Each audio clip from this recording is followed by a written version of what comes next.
No dia 3 de janeiro de 1985, eu peguei um ônibus na rodoviária de São Paulo e depois de viajar 2 dias eu desembarquei aqui na rodoviária de São Brás, na cidade de Belém. E essa viagem de 2 dias, ela mudou minha vida completamente. Eu me lembro da sensação que eu tive a desembarcar aqui em Belém, as sensações, a música. E isso, essa viagem iniciou uma história, uma relação que eu tenho até hoje com a Amazônia. É uma região que eu dedico o meu trabalho, é uma parte importante da minha vida também. E eu queria falar um pouco sobre isso com vocês. Eu faço parte de um grupo de pessoas, de arqueólogos, que trabalham aqui na região desde os anos 80, que participou de uma pequena revolução, se eu posso dizer, que diz respeito ao entendimento do passado aqui da Amazônia. E essa revolução, essa pequena revolução, ela foi gestada em grande parte aqui no Museu Paraense Emílio Guild, que é um tesouro cultural e científico não só da Amazônia, mas do Brasil também. E o que essa revolução tem a ver? Eu queria passar algumas ideias para vocês hoje. E uma delas é a ideia, na época da ditadura militar, era muito comum a gente ouvir a história de que a Amazônia era uma terra sem gente para uma gente que não tinha terra. E acho que a grande contribuição que a arqueologia pode fazer para nós é mostrar que, de fato, a Amazônia sempre foi uma região densamente ocupada desde o passado mais remoto. E para fazer uma discussão madura, creio eu, e crítica também sobre o que a gente pode fazer com a Amazônia no futuro, é importante que nós incorporemos também essa variável.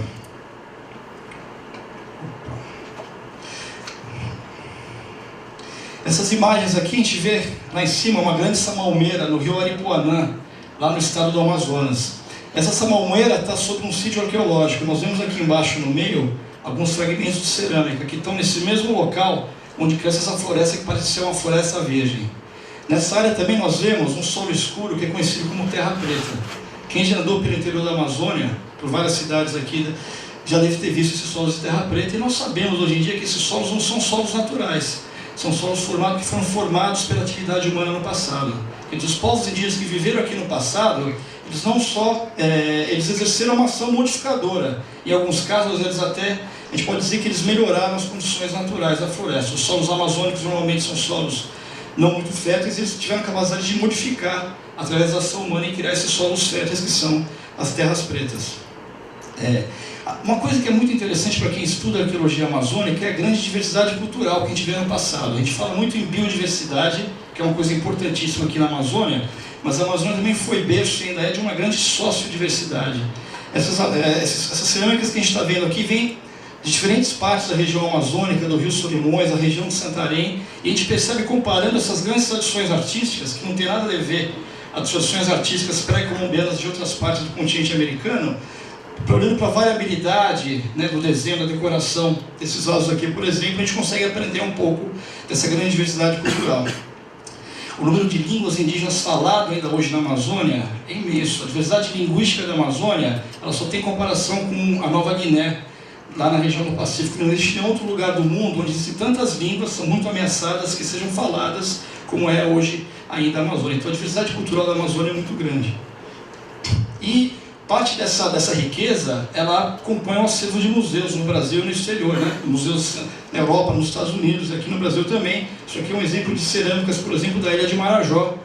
Cerâmicas essas que servem de inspiração para decorar o material que compõe as sacolas, esse TEDx Ver-o-Peso. Mas o que é interessante? A arqueologia está muito perto da vida das pessoas. Quem anda pelo interior da Amazônia, visita as comunidades indígenas, os locais de moradia de caboclos, percebe que é muito comum que as pessoas vivam sobre os sítios arqueológicos. Isso não é à toa. Geralmente os locais onde estão os sítios arqueológicos são os locais que têm os solos mais férteis.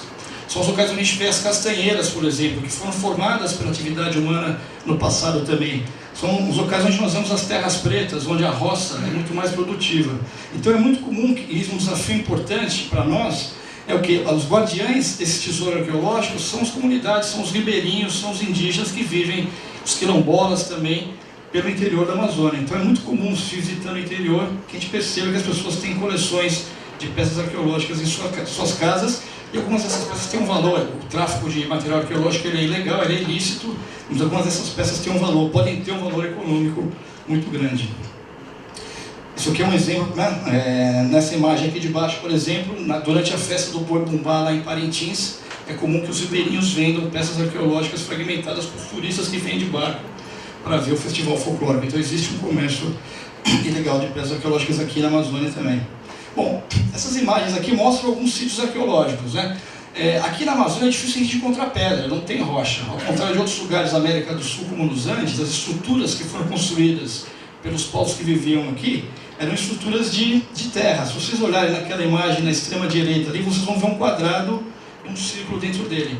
São os geoglifos do Acre, por exemplo, que foram construídos. Existem hoje em dia mais de 360 geoglifos identificados no Amazonas, no Acre, na Bolívia e em Rondônia. Tem um quadrado lá em cima e tem um círculo um quadrado com um círculo no meio. Aqui embaixo, essa coisa que parece um bolo, uma fatia de bolo, todo listrado, é um teso da ilha de Marajó.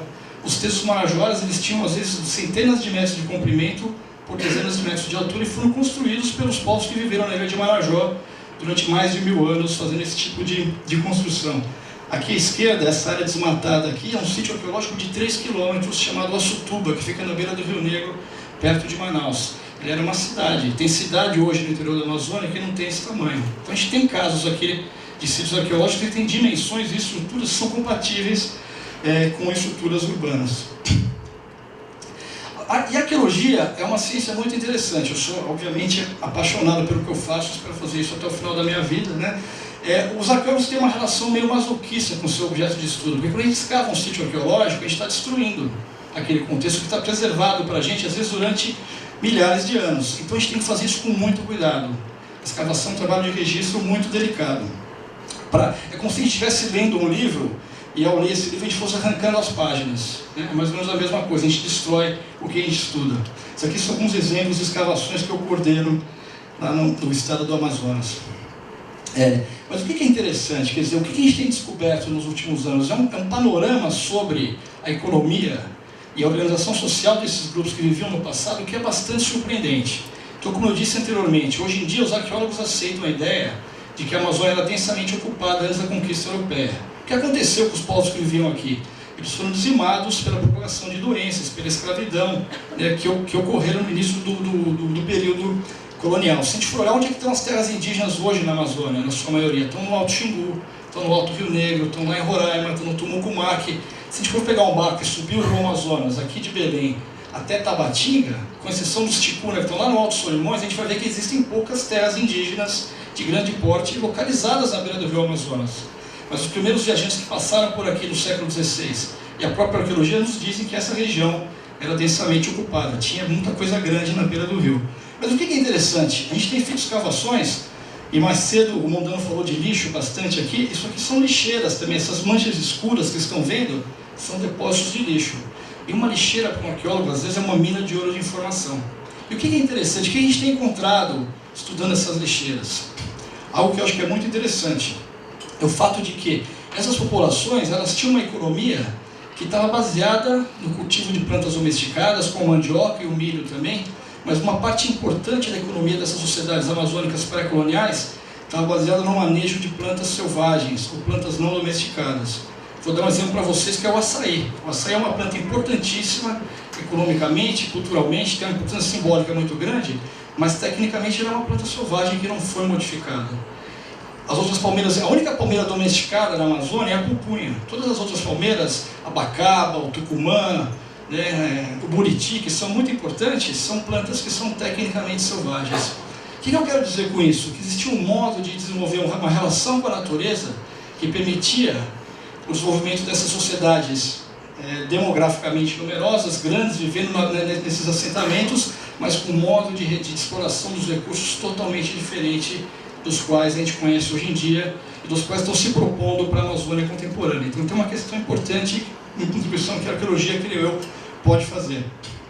Se vocês olharem essas fotos aqui, lá em cima à direita, nós temos um conjunto habitacional chamado Nova Cidade, que fica na periferia de Manaus. Quem conhece Manaus fica ali perto da Reserva Duque. Quando esse conjunto foi construído, mais de 300 urnas funerárias foram destruídas, que eram um grande sítio arqueológico localizado na periferia de Manaus. Aqui do lado esquerdo, nós vemos, se vocês olharem, a gente tem um solo escuro, que é uma terra preta. Isso é a cidade de Maracapuru, é uma obra que estava sendo realizada na cidade de Maracapuru, na beira do rio Solimões, lá no interior do Amazonas. Aqui embaixo, nós temos o rio Amazonas, a cidade de Urucurituba, que fica no Baixo Amazonas, perto de Itacoatiara. lá no estado do Amazonas também. Esses são alguns exemplos de como a expansão urbana e como o crescimento econômico está trazendo uma ameaça muito grande para o patrimônio arqueológico da Amazônia. Nesses 3 casos aqui, nós temos sítios arqueológicos que foram destruídos. Em alguns casos, como é o caso do conjunto Nova Cidade, essa destruição aconteceu exatamente por causa de uma ação do poder público. Foi a Secretaria de Habitação lá do Amazonas que patrocinou a construção desse grande conjunto habitacional. Então existe, quer dizer, a gente está passando, eu creio, né, pensando no que está acontecendo um pouco hoje aqui na Amazônia, que a gente está passando por um momento paradoxal. Ao mesmo tempo que nós estamos conseguindo, através da arqueologia, produzir um conhecimento que eu acho que é cada vez mais interessante e mais sofisticado sobre os modos de vida das populações que viviam no passado aqui na região, existe uma ameaça que é muito forte, que diz respeito à possibilidade de destruição desses sítios arqueológicos que são um registro único desses modos de vida. Essa foto aqui, por exemplo, é da Cachoeira de Santo Antônio, lá no Rio Madeira. Esse lugar não existe mais. Aqui embaixo vocês estão vendo que tem uma urna funerária, esse solo colorido, amarelo e preto. Isso é um sítio arqueológico que foi escavado na ilha, ali onde fica a Cachoeira de Santo Antônio. Aqui no Brasil, como em outras áreas, a gente tem uma lei de proteção ao patrimônio arqueológico que ela é muito boa, ela é muito moderna. Ela acabou de fazer 50 anos, é uma lei que foi promulgada em 1961. Então essa lei ela determina que, de fato, todos os grandes projetos de infraestrutura que estão pipocando pelo Brasil afora, eles sejam precedidos de trabalhos arqueológicos. Mas a gente não tem no Brasil arqueólogos suficientes para dar conta do desafio que se é trabalhar, por exemplo, aqui na região amazônica. Quando eu penso no que se planeja fazer para o Rio Tapajós, onde 7 usinas, me corrige, pode ser, né, estão sendo planejadas por Tapajós e seus formadores, vai ser impossível. O Rio Tapajós é um rio, foi visitado por um cientista chamado Barbosa Rodrigues no século XIX, o Alto Tapajós. A gente não tem mais, nunca mais foi feita arqueologia, até muito recentemente, na região do Alto Tapajós, que é uma região riquíssima. A gente sabe que a arqueologia de Santarém é muito rica, por exemplo. E qual que é a ameaça agora? A gente pode até cumprir a lei e mandar um monte de arqueólogo para trabalhar, fazer o levantamento arqueológico dessas áreas que vão ser impactadas por essas usinas. Mas eu sei que vai ser impossível, em 2 ou 3 anos, produzir conhecimento de qualidade e com substância sobre o passado dessa região. Mesmo que a gente tenha um exército de arqueólogos trabalhando ali, é muito pouco tempo para se recuperar esse tesouro de informações que a arqueologia pode trazer para a gente. Então, como brasileiro, né, que trabalha na Amazônia, que ama a Amazônia e que tem esse movimento grande com a arqueologia, eu fico bastante preocupado. Eu tenho medo que essa marcha desenfreada rumo ao futuro, para atender às demandas energéticas que o país tem, pode acabar apagando uma parte importante do nosso passado. Uma parte que corresponde a milhares de anos, né? A ocupação humana aqui começou há 14 mil anos. Eu acho que se a gente não conhecer direito esse passado, nós vamos ter condições de nos firmar como um país soberano e orgulhoso no futuro. É isso, obrigado.